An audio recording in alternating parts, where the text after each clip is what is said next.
Donc, la personne qui va tout bouleverser, c'est lui, vous le reconnaissez, le génocidaire, Jules César. Eh bien, les Romains on pense, bon, ils vont évidemment exterminer les Carnutes, mais il faut savoir qu'ils vont s'installer dès le début de la guerre des Gaules, chez les Turons. Jules César va laisser des légions en quartier d'hiver, c'est-à-dire en repos, pour qu'ils passent l'hiver, donc il faut qu'ils se débrouillent pour manger, pour survivre pendant l'hiver. Les légions, en pays Carnute, en pays Andes, c'est-à-dire en Anjou à côté, il a laissé des légions en 58. Alessia, c'est 52 avant Jésus-Christ.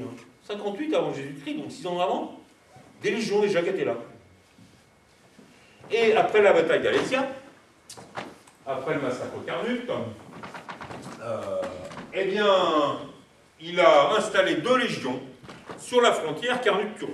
Alors moi j'ai étudié Cangé, et on trouve les traces sur une ligne, c'est un peu comme ça là, de fortifications romaines, enfin de ce qui semble être des noms romains, de fortifications, ou de commandements. Et donc, il dit bien, Jules César dans la guerre des Gaules, qu'il installe 2 légions sur la frontière Turon-Carnute. C'est écrit. Je vous l'ai mis dans le livre. L'extrait de la guerre des Gaules. Elle est là.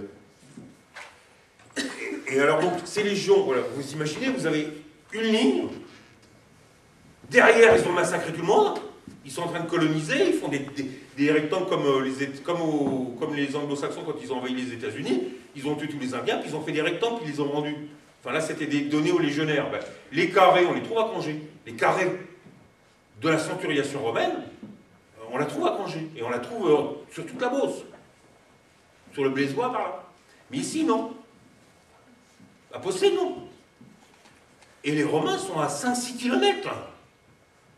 Oh là là là là. Eh ben, ils vont sûrement grignoter. Ils vont grignoter. Est-ce que ça s'est bien passé? Est-ce que ça s'est mal passé? Il y a eu plusieurs révoltes gauloises après Alésia. Moi, je pense que ça s'est sans doute pas très bien passé. Mais on a assisté ici à une romanisation très très poussée du territoire. Et ça va se voir dans les toponymes. Ça va se voir dans les toponymes. Par exemple, à côté de la mairie, on a le chemin du Peu. C'est pas chemin qui nous intéresse, c'est Peu. Peu.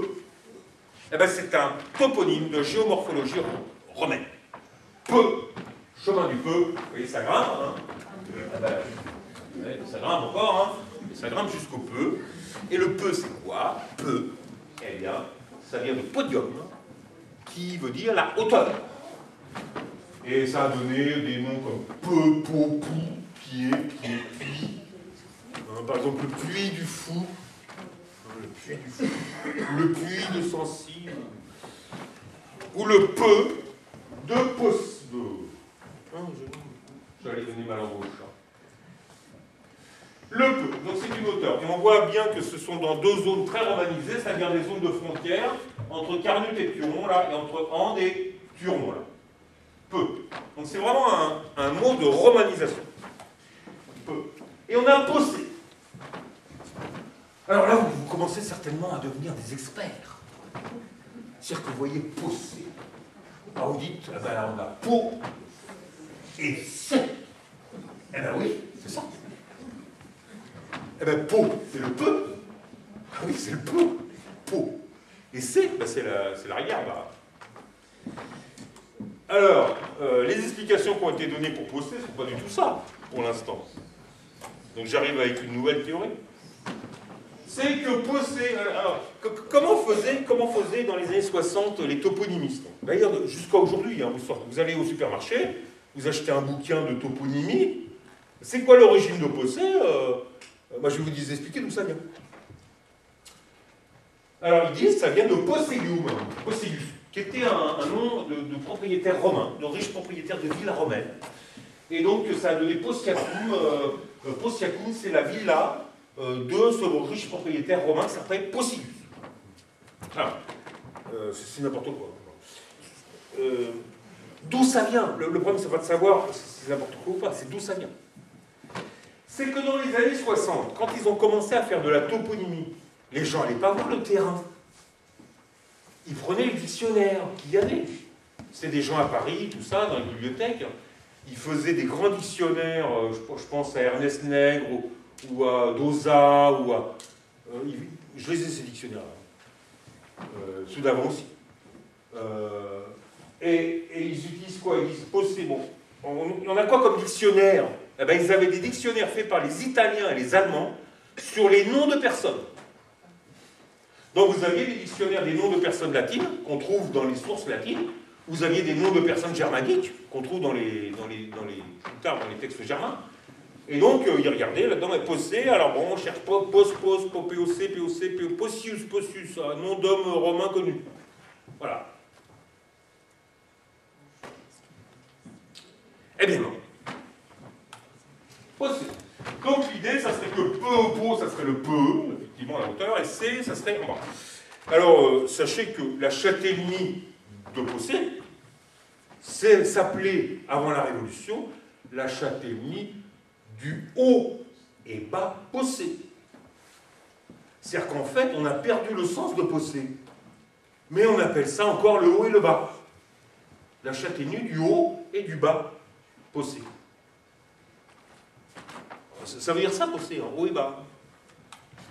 Et on a d'autres Possés. On a Possé-les-Bois, par exemple, en Ille-et-Vilaine. On s'aperçoit de quoi?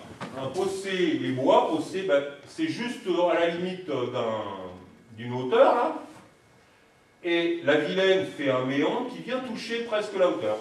Donc on a la hauteur et la courbe du méandre, donc le C, Possé. Le lit de la rivière qui fait un méandre, qui touche là. Et puis on a un Possé, sur celui-là aussi, il est très connu. C'est Possé dans la commune de Dittré. Alors sachez que j'ai fait le mois dernier la commune qui est au sud, là. Ici, là, au sud, là. Donc je connais assez bien quoi. Et il y a deux toponymes Possé. Il y a Possé qui est là et la fontaine de Possé. Deux toponymes par rapport à Possé. Et là, on a une espèce de vallée sèche qui est un petit ruisseau intermittent qui forme une courbe là. Là, on a une hauteur marquée. Hein. C'est un peu comme ici. Hein. C'est très marqué. Hein. C'est un coteau calcaire de craie, comme ici. Hein. Et là, on a effectivement aussi une rivière au pied de... Donc, on a effectivement une hauteur, une courbe, et Possé est entre les deux.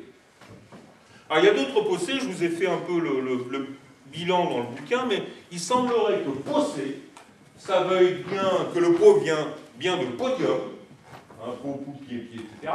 Et que le C, ça vient du C dont je vous ai parlé, le 6. C'est le même mot.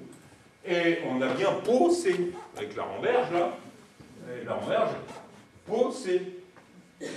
Et la ramberge se rapproche du plateau, puis après, elle part comme ça. Et on a bien ça sur la carte géologique. Vous voyez la ramberge, si vous prenez l'endroit où elle est le plus proche de la hauteur, là, c'est à Possé. Possé, là. Là, il y a une courbe, là. Vous voyez ça, c'est pas la ramberge, ça. Vous voyez ça, là, c'est le bief du moulin. La ramberge, elle est là. C'est le bief du moulin.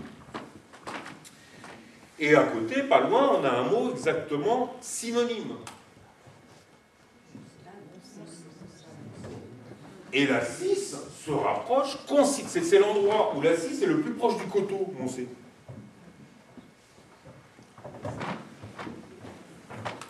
Oui, on sait. La 6, là, vous voyez, la 6, là, hop, elle se rapproche, et là, elle va monter, là. Et après, elle repart. Hop, elle se rapproche. Donc, Possé, Moncé.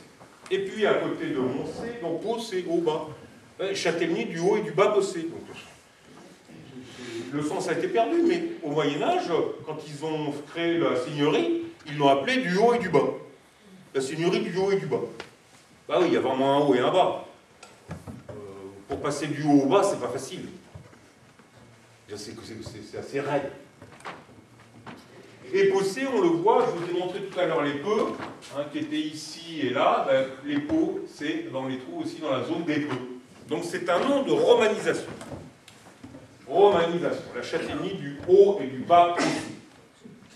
Alors, en fait, la ramberge, là, elle part là, et ça, c'est le bief du moulin. Elle part ici, là, elle se rapproche, et après, elle part.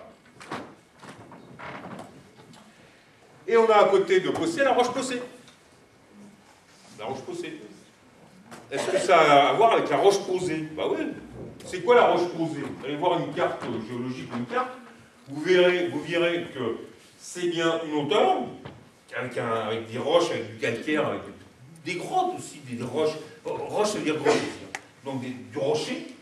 Et la creuse fait un méandre qui touche carrément la hauteur et repart. À la roche posée, c'est exactement la même configuration que la roche posée. Pareil. Et en face de la roche posée, l'autre mont s'appelle le mont Luma. Alors c'est un nom très rare, et ce qui est bizarre, c'est qu'on le trouve 2 fois. Bon, il y a les champs Luma, mais c'est pas près d'ici. Et ce qui est bizarre, c'est qu'on trouve le mont Luma donc en face du Peu.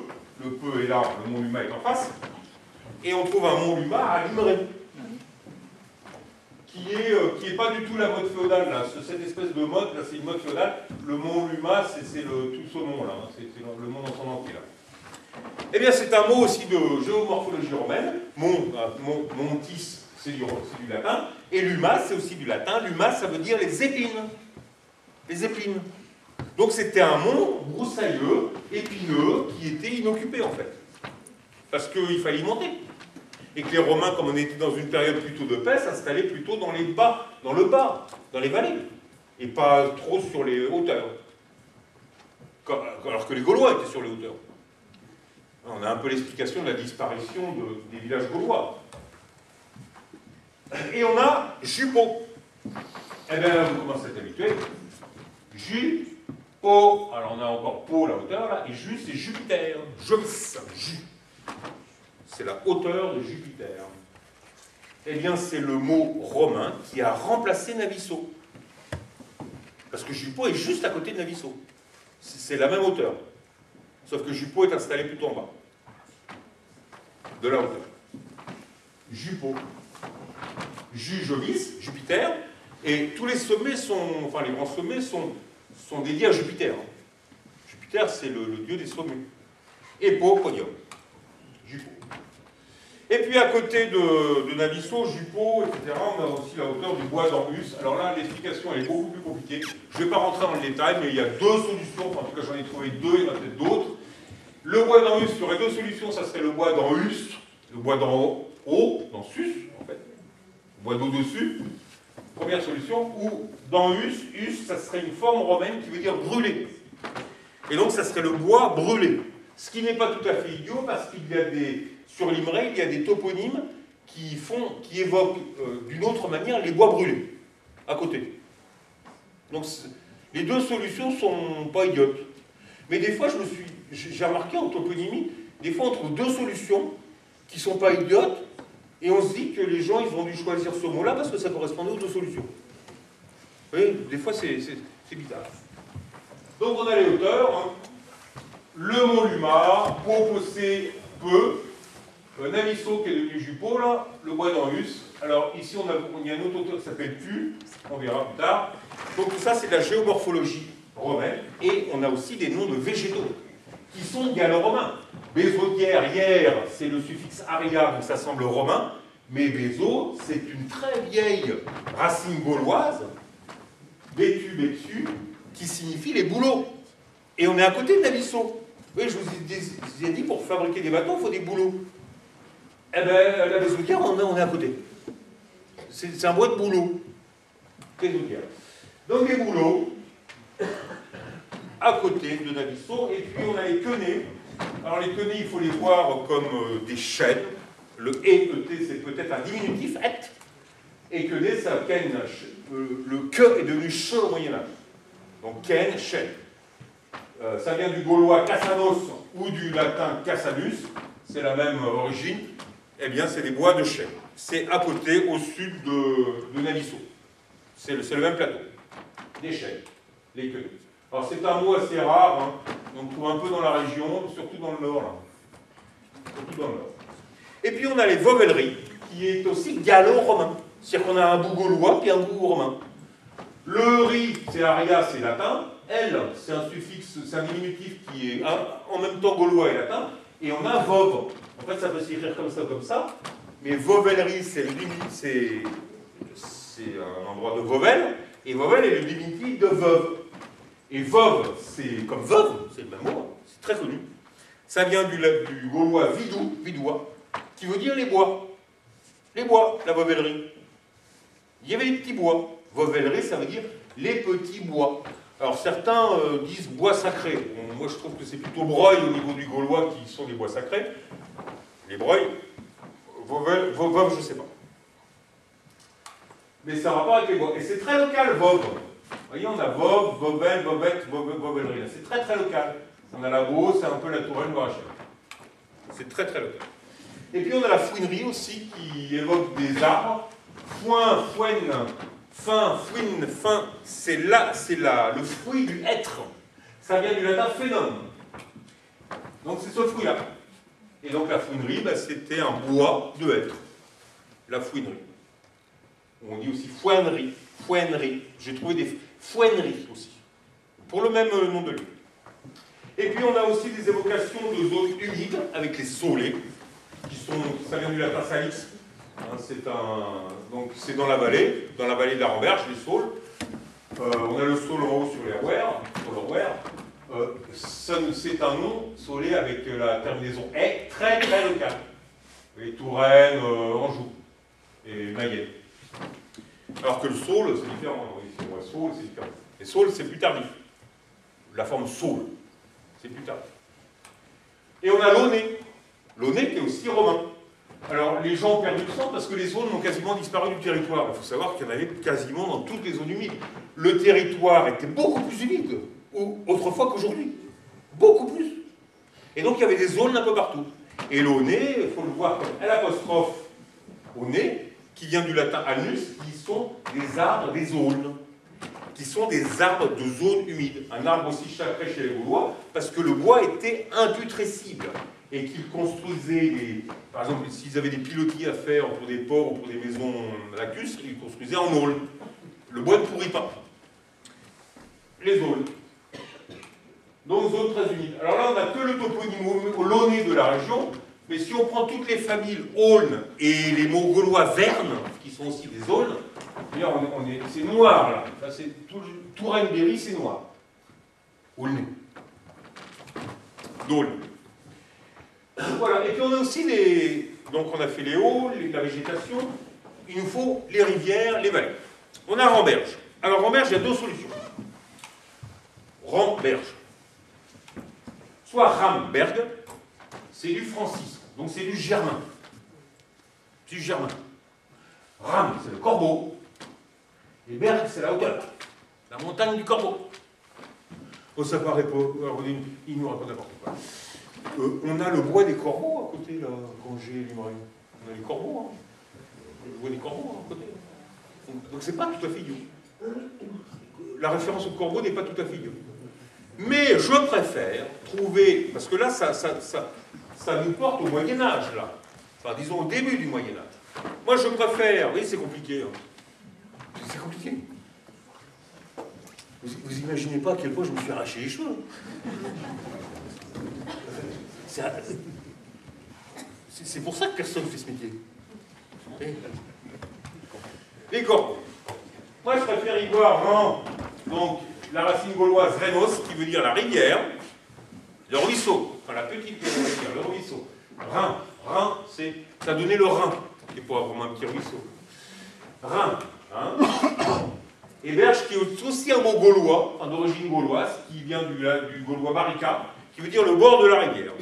Donc l'explication de Rhin-Berge serait la rivière, le bord de la rivière, parce qu'il faut inverser. Hein. Berge-Rhin. On dit Rhin-Berge, mais les compléments du nom, dans les langues anciennes, sont après. Donc nous, aujourd'hui, les compléments du nom, on les met après. Donc il faut comprendre Berge-Rhin, c'est-à-dire la berge de la rivière. Ça semble gaulois ou gallo-romain. Voilà, la Ramberge, voilà, elle est en crue. Ce qu'on voit là derrière l'église, là, ce qui vous est familier, là, c'est pas du tout la Ramberge, c'est le bief du moulin, enfin le bief des moulins. Et la Ramberge, en fait, elle arrive de derrière le lotissement du clos du potager, là. Et elle se réunit avec le bief ici, puis après, c'est la Ramberge. Et puis, dans les vallées de la Ramberge, on a les sabrandières, qui est aussi gallo-romain. Sabre, c'est romain, c'est le sable, c'est une racine ancienne. Ça indique les sabrants, on les trouve ici, là, et là. Et pourquoi là? Eh bien, l'invasion romaine. Alors, mais il y a d'autres preuves, hein, de gens qui viennent de là, et qui sont installés là, et qui ont mis des noms de là. Oui, il y en a d'autres. Restrict, qui vient de restrictu en latin, qui veut dire étroit, resserré. Et si on regarde la carte géologique, à la restrict, eh bien, il y a un resserrement. Là, c'est plus espacé. Au-dessus, à Saint-Ouen, c'est aussi plus espacé. Eh bien, la restrict, c'est tout étroit, c'est rétréci. Eh bien, c'est l'origine du mot. C'est latin. Restrict, restrictu. Restrictu. Et puis, on a les rouers, enfin la rouer, qui est le petit ravin, le ravin des jauges, qui descend des jauges jusqu'au bonde. Eh bien, rouer, ça vient de roux, R. R, c'est le suffixe aria. Et roux, ça vient de requin, qui veut dire rouler. En fait, vous voyez, c'est ce ravin-là, hein, qui descend sur les mondes, le pavillon, là, et on monte jusqu'aux jauges, le saule. Il n'y avait pas de route avant. Hein. La route a été faite en 1859. Alors, vous allez me dire, mais comment c'est ça? Eh ben, moi, j'ai mon livre. Hein. Bon, c'est moi qui l'ai fait, je suis d'accord, je sais ce qu'il y a dedans, mais vous regardez 1859, vous avez la municipalité décide de l'installation d'un chemin communal dans le ravin des Jauges. Il n'y avait pas de route avant, là. Aujourd'hui, vous pouvez monter. Avant, il n'y en avait pas. Ouais. Et avant, il y avait un espèce de petit roulet de cailloux, là, regardez. Roule, la roule, ça roule, les cailloux. La rouer. Et c'est un nom assez local, vous voyez, plutôt régional, Anjou, enfin Poitou, Anjou, Tourette. Et puis on a les Valéries qui sont aussi romains, hein. Val, Éry, c'est Aria, toujours. Valis, c'est la vallée, des petites vallées, c'est assez local et normand, c'est pas très fréquent. Et on a Vaux-Subleau. Alors vous commencez à être habitués, là, vous voyez, Vaux-Subleau. Vaux, c'est la vallée. Subleau, ça vient d'un verbe latin. Il y a 3 verbes latins possibles, mais moi je pense que c'est celui-là, qui vient de sublevo, hein, du verbe sublevo, qui veut dire élevé. Donc Vaux-Subleau, ça veut dire le val élevé. Bah oui, c'est ça, Vaux-Subleau. Bah oui, il y a des gens de Subleau. Bah vous êtes au bout du val élevé. Ça veut dire ça, c'est gallo-romain, c'est morphologie gallo-romaine.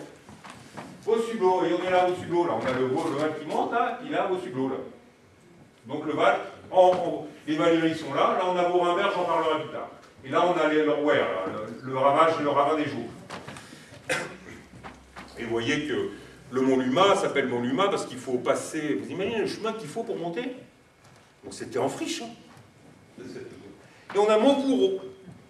Maubourg, il faut voir ça comme Maubourg. Alors c'est gaulois ou gallo-romain. Mau c'est mauvais, gour c'est boueux, et on c'est étendu. Donc une mauvaise étendue boueuse. Maubourg, c'est entre la Mazère, c'est dans le Val. Hein. C'est dans le Val, entre la Mazère et Poissy. Et on a Moutouriou. Bah, Moutouriou, c'est quand vous allez à l'aire de jeu pour enfants, les copains d'abord. Ah, qu'est-ce qui connaît bien la commune? Bah ouais. Vous êtes à Moutouriou. Moutouriou, c'est quoi? Bah, c'est Moutouriou. Moutouriou. Moutou. Eh ben, c'est un terrain boueux. Et on trouve ce mot Moutou en Languedoc. Et Rio, ça veut dire le petit ruisseau. Vous savez, un petit ruisseau qui fait des petits méandres à Moutouriou, hein, qui n'est pas la Ramberge, mais qui a un tout petit ruisseau, un petit fossé. On l'appelle le Pisseau. Eh bien, vous voyez, les Rio. Mais pourquoi ils sont mis l'invasion romaine? Ah oui, cette partie-là était la Narbonnaise, ça appartenait, c'était sous commandement de Jules César, le proconsul. Proconsul de Narbonnaise. Quand il intervient pour faire la guerre des Gaules, il est proconsul de Narbonnaise. Ah ben les gens, donc, vous voyez, les gens, ils se sont dit, ah bah on a une belle vue, là c'est la mer, on va appeler ça Moutouriou.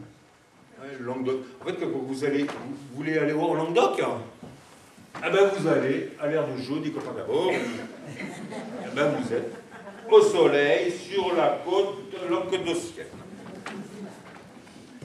Ça vient de là. Moutouriou.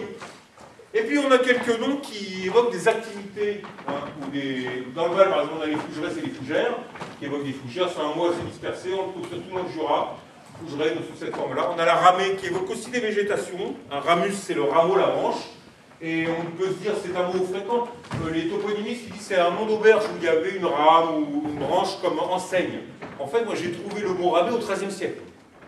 Dans les sources que je vous ai mis dans le livre, vous trouvez la ramée XIIIe siècle. Mention de la ramée dans le cartulaire du prieuré de Montsé. Et on a fourchette. Et la fourchette, c'est un nom d'occupation romaine. Ça n'a rien à voir avec la fourche de Neptune, hop, aussi. Vous voyez, c'est une fourche. Fourche, une petite fourche. En fait, c'est un carrefour. C'est un nom de carrefour, mais romain. Ça vient du latin furca, avec le suffixe et. Eh bien, c'est un nom de carrefour romain. Fourchette. Alors, bon, je ne veux pas dire du mal, il n'est pas là, mais les absents ont toujours tort. Souvent absents, souvent d'ailleurs. Mais l'habitant qui a choisi Fourchette, hein, d'ailleurs, on m'a dit, comme si c'était Voldemort, vous savez, dans Harry Potter. Vous savez qui est-ce qui habite là, hein? Vous savez, hein?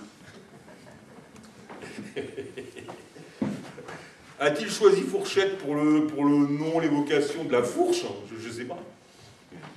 On ne sait jamais. C'est pas la fourche de tout sur moi.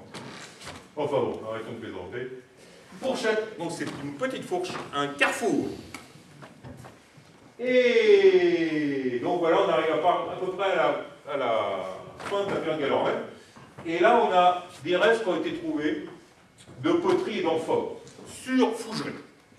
Et des poteries du 1er, 2e siècle après Jésus-Christ, 1er siècle avant, 2e siècle après, donc qui sont des poteries de la conquête romaine. Je rappelle la sépulture d'à côté, enfin sépulture, peut-être charnier, on ne sait pas. Les Romains, peut-être qu'ils ont tué tout le monde à Fougeray. Et c'est ce qu'ils ont fait sur tout le pays carnute. Donc voilà, et puis on a des noms d'occupation, les pierres. Les pierres, c'est une origine romaine, qui sans doute évoquent des carrières. On a chauffour, qu'il ne faut pas imaginer forcément comme un four à chaud, mais comme un four chaud. Ça peut être des forges, ou des forges, ou des créations de charbon de bois, par exemple. Ce n'est pas forcément des fours à chaud. Mais en tout cas, si c'était un four à chaud, il peut être que romain ou après l'an 1000, enfin après le XIIe siècle. Au Moyen-Âge, au début, dans les 500 premiers ans du Moyen-Âge, on n'utilise pas la chaux. Ça, on en perd l'usage. Mais four à chaud, vous voyez que là, oui, il y a un des deux fondeurs de cloche, enfin un des deux fondeurs qui va créer la fonderie du sel, Viry. Du sel Viry, il vient de Lorraine, on voit pourquoi. Chauffour. On a les conficis qui sont dans le nord de la commune, qui évoquent des mauvaises terres, ça vient du latin confessi, qui veut dire épuisé. Hein, c'est des mauvaises terres, c'est des terres un peu épuisées. C'est à côté de la puvinerie, qui veut dire pu, donc c'est la hauteur, on est vraiment sur la hauteur encore, et vinerie. Et là on est sur l'installation de la vigne au temps gallo-romain. Je ne dis pas qu'ils ont installé des vignes qu'à la puvinerie, ça m'étonnerait. Mais on a, dans ce mot, il y a l'installation de la vigne par les Romains. Avant, les Gaulois ne cultivaient pas la vigne. Hein, les Romains avaient bien fait attention de bien leur vendre beaucoup de vin pour qu'ils bop, bop, bop, bop. Et ouais, c'est un peu comme ça que fonctionne la civilisation. On commence par affaiblir l'adversaire. Et oui, tous les historiens sont d'accord là-dessus. Et les Gaulois l'achetaient bien cher, cette drogue. Eh bien, puvinerie, vous avez là l'installation de la vigne par les Romains, sur une hauteur. Puvinerie. On a la vacherie, qui n'a rien à voir avec ce que je suis en train de vous faire subir,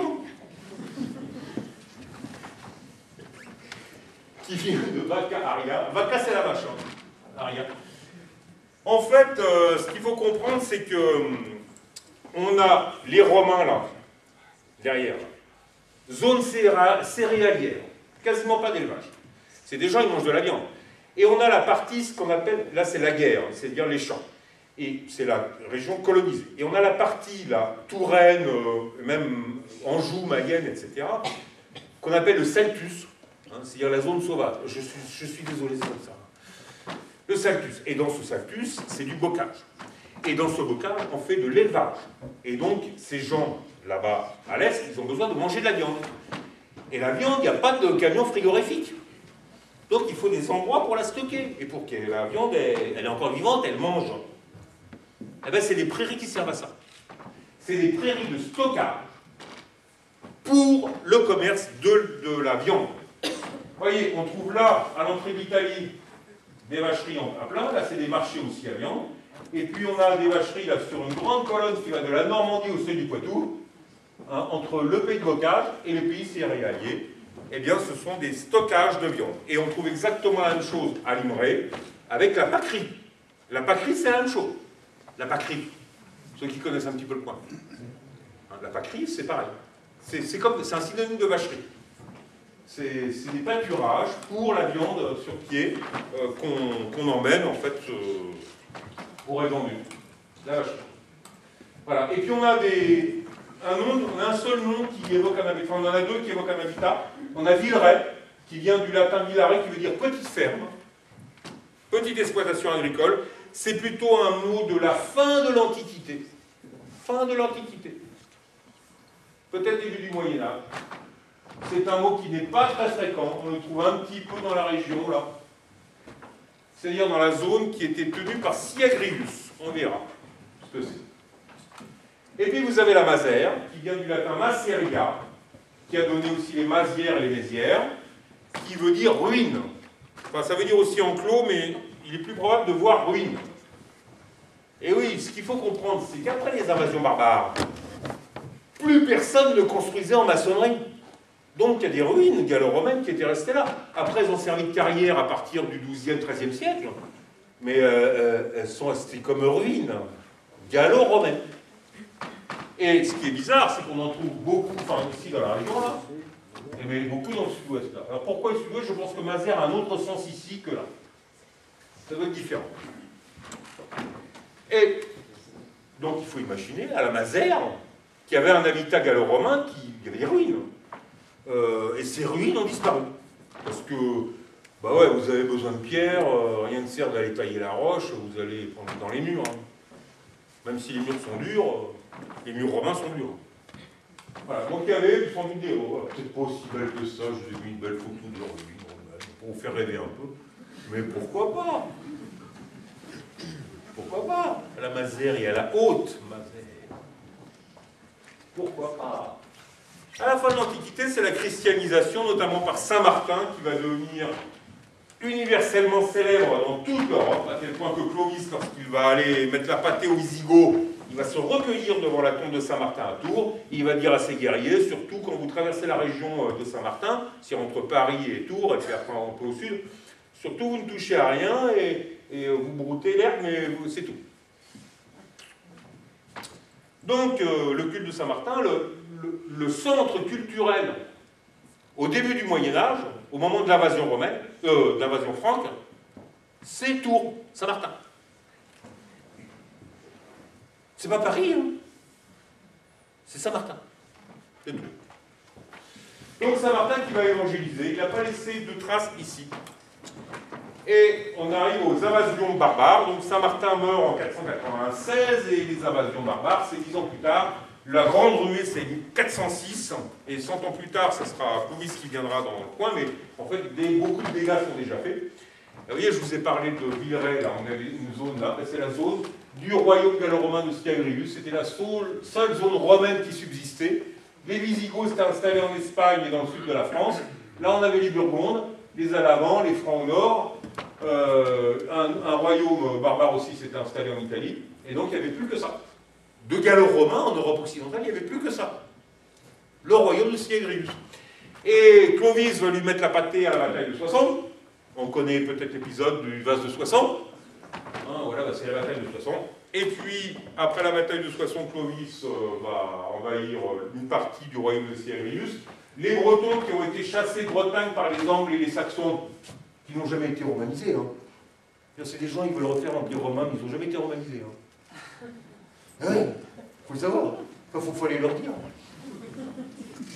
Ils viennent d'une zone là, au 6e siècle, là, ils ont chassé les Bretons qui sont venus s'installer là. Bon, ils ont fait un peu le bazar, les Bretons. Pour le moment, les Angles et les Saxons n'ont jamais été romanisés. Hein. Faut aller leur dire. Faut qu'ils se calment un peu. Et le baptême de Clovis en 496, qui va faire que les Francs vont, qui n'étaient pas... Clovis priait le dieu de la guerre Mars pour faire la guerre. Mars, le dieu Mars de la guerre. Et il va intervenir à Blois, les chroniques de Comte d'Anjou nous le racontent. Il intervient à Blois parce que les Bretons qui s'étaient installés sur les hauteurs là sans doute au château de Blois, pillaient la région et ça gênait considérablement la population qui avait fait appel aux Francs pour les délivrer. Et Clovis était venu délivrer les Blésois. Et c'est sans doute à partir de ce moment-là que les Francs commencent à s'installer dans la région. Et après, Clovis va aller descendre en 507, mettre la pâtée au roi Visigoth, qui sera tué dans la bataille. Et donc les Francs vont descendre jusque-là, quasiment jusqu'à Bordeaux, là, dans la région de Saintes. Et la région qui est ici va donc tomber sous commandement franc. Alors ce qu'il faut savoir, c'est que ces Germains, les gens les ont accueillis à bras ouverts. On dit invasion barbare, les gens les ont accueillis à bras ouverts. Pas les maîtres des villas. Les maîtres des villas, ils ont goûté de la francisca. La francisca. La hache. Ils ont goûté de la hache. Mais les esclaves, eh ben, ils étaient plus esclaves. Ah ben, il y avait un progrès social extraordinaire qui arrivait avec les Francs. C'est la disparition de l'esclavage. Et il n'y a pas la CGT. Le progrès social, c'est le servage. Tout le monde se dit, mais oui, le servage, c'est beaucoup mieux que l'esclavage. Vous êtes attaché à votre terre et vous êtes vendu avec. Ouais, c'est comme ça les entreprises. Ah ben c'est comme ça, avec l'arrivée des Francs. Ouais. Donc les gens, Grégoire de Tours qui nous raconte l'histoire de Saint-Martin et puis de l'histoire des Francs, nous le raconte dans l'histoire des Francs. Il dit que les Francs ont été accueillis à bras ouverts. Ils étaient attendus, beaucoup de gens désiraient être sous la tutelle des Francs. Les Francs, c'est des guerriers, hein. Ils chassaient, ils faisaient la guerre entre eux ou contre d'autres gens, hein. C'est tout ce qu'ils faisaient. Donc ils s'installaient près des bois, les Francs. Et toute cette zone est devenue la Neustrie, pendant la première partie du Moyen-Âge. Et Neustrie, ça veut dire nouveau, stri, droit. C'est du franc. Neustrie, ça veut dire le nouveau droit. Bah oui. Neustrie, la Neustrie. Et on a une christianisation ici qui semble très tardive. Pourquoi je dis ça? Parce que l'église Saint-Ouen, ici à Possé, on était rattaché à Saint-Ouen. La paroisse, c'était Saint-Ouen. Possé, c'est pas indépendant. Hein. Possé est attaché à Saint-Ouen. Et Saint-Ouen, c'est un saint du 7e siècle. Copain de Saint-Éloi, vous savez, Dagobert, machin, l'orfèvre, le patron des orfèvres Saint-Éloi. 7e siècle. Donc ici, on a une christianisation qui est assez tardive, qui est beaucoup plus tardive que l'Imray, qui s'est fait dès la fin de l'Antiquité. Hein. Ou Cangé, qui s'est fait dès la fin de l'Antiquité. Enfin, Cangé, c'est un peu plus tard, c'est 6e siècle, 5e, 6e siècle. Oui. Et Saint-Ouen, ça s'est pas fait tout de suite. Pourquoi, je ne sais pas. Voilà. Et les gens vivaient dans des cabanes à l'époque. On ne faisait plus de belles villas avec des colonnes, tout ça, romain. Les gens vivaient dans des cabanes, c'était facile à construire à 3-4, et ça a duré 500 ans. Et on parle, quand vous ouvrez un dictionnaire, vous trouvez comme première mention de Possé, vous trouvez un diplôme de Charlemagne qui date de 775, où on trouve Possiacus. Eh bien, j'ai étudié moi-même ce diplôme. Alors, il y en a qui l'ont étudié avant moi, hein. Les gens sont un peu... Ouais, enfin, les gens sont pas d'accord. Alors, ce qui est marrant, c'est que les linguistes ne sont pas d'accord. C'est pas des historiens. Hein. Ils n'ont pas lu des milliers, des dizaines de milliers de documents de ce genre-là. Moi j'ai fait ça toute ma vie. Et qu'est-ce qu'on voit dans ce document? C'est que Possiacus est dans une liste de domaines qui appartient à Saint-Martin de Tours. Et dans la liste des domaines, quand on lit ces chartes-là, généralement, les noms sont groupés géographiquement. C'est-à-dire qu'ils se disent, bon, maintenant on va faire ce coin-là. Alors on fait la liste de ce coin-là. Puis après on va faire ce coin-là. Donc ils font la liste de ce coin-là. Eh bien, le Possiacus apparaît dans la liste qui touche le sud de la Touraine et le Poitou. Avec Roussy, Toxigny. Et donc, on s'est dit, il y a un historien qui a trouvé la solution, enfin moi je pense que c'est la bonne, c'est que Possiacus de l'année 775, de 775 Charlemagne, c'est pas Possé ici, c'est Toisé-le-Joli, qui est connu pour appartenir à Saint-Martin au Moyen-Âge, et qui s'appelait Orme-Saint-Martin. C'est Poisé-le-Joli sur la commune d'Orme-Saint-Martin. Donc c'est un domaine Donc la première mention écrite, si vous voyez, Possé, 775, diplôme de Charlemagne, c'est sans doute faux. C'est sans doute faux. Donc c'est Francs qui aimait la guerre, c'est une période de guerre, hein, d'invasion barbare, etc. Donc il y a les pillages, et on a la gognerie. La gogne, qui se dit aussi gagnerie. Gagnerie. Et on dit que c'est une ferme, en fait, une exploitation qui permet simplement de gagner, de labourer. Et quand on remarque où sont les gagneries en France, on voit qu'il y en a énormément dans les zones d'entrée des Bretons et des Normands. Et en fait, un gagnard, c'est un pillard au Moyen-Âge. Donc la gagnerie évoque les pillages. Alors vous allez me dire, est-ce que c'est le seul indice? Non. Juste à côté, à Limeray, vous avez les pillaudières.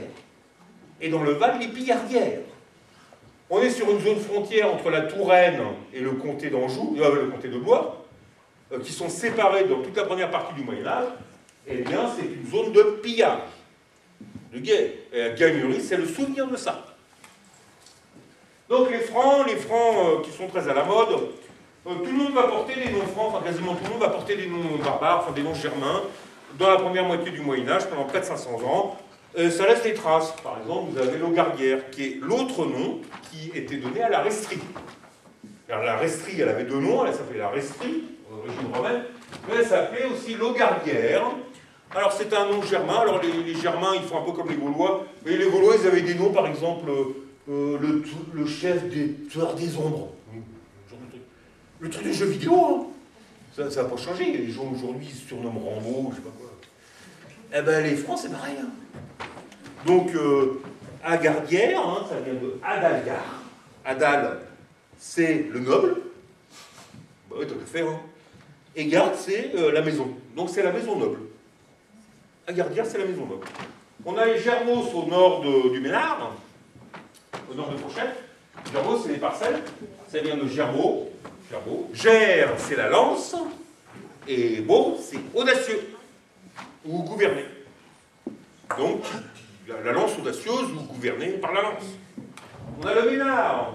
Alors le Ménard, on peut penser que ça vient du romain minaret, qui veut dire cheminée, pousser les bêtes devant, leur crier dessus. C'est ça, hein, le Ménard. Mais en fait, c'est un nom germain, Ménard, qui vient de Magine Art.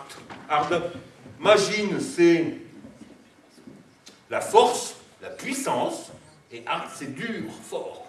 La force, puissance. En plein jeu vidéo, hein. Le Ménard, il y en a beaucoup de Ménards. Et on voit que les Ménards, c'est pour ça que j'abandonne la piste minaret, c'est que les Ménards sont situés dans la zone de colonisation des Francs. Et des Burgondes, accessoirement, on n'est pas dans la suite. Le Ménard. Et on a Roche-Rioux, qu'on peut comprendre comme Roche Rouge, Rioux, le ruisseau rouge, c'est possible. Mais en fait, c'est près des bois, et moi je pense qu'il faut aussi voir un nom germain. Hein. Rod-Gary, hein, Roche-Rioux, qui vient de Rod la gloire, et Gary, le pré où gère la lance. Oui, donc ça voudrait dire gouverner avec gloire par la lance, par exemple. On a les Vaux-Rimbert, Vaux c'est la vallée, et Rimbert c'est Germain. Hein, Ragine, c'est le conseil, Bert-Briand. Hein. On a le parc, oui, c'est toujours la zone de colonisation franque, là. Ça ne change pas. Maquin, ça vient de Maquin, qui est un nom germain qui veut dire la force, la puissance. C'est du franc, du germain. Et on a le pont Girard, qui est des prairies dans le sud du bourg, qui vient de. C'est une variante de Gérard. Gire, c'est la lance. Ard, c'est Durfort. Vous voyez, c'est du germain. Donc, c'est des traces qu'on trouve. On trouve la colonisation burgonde et franque hein, pour les Gérards. Burgonde, tout l'ouest, là, tout l'est, et puis. Et on trouve ça près des anciens bois, là. Parc Maquin, là, il devait y avoir des bois. Pour Girard, il devait y avoir des bois. Aujourd'hui aussi. Là, les Gervaux, la Gagnerie, tout ça, c'est dans les bois. Augardière, Vaux-Rimbert, c'est dans les bois. En fait, les Germains, moi, j'ai toujours remarqué qu'ils avaient tendance à s'installer près des bois. Pourquoi? Parce qu'ils chassent. Et qu'ils se réservent le droit de chasse. Toute autre personne qui chasse est considérée comme un voleur. Il est pendu. Oui. C'est pour ça que la Révolution française a été faite. Hein. Ben oui, le sanglier, il était pour tout le monde. Hein.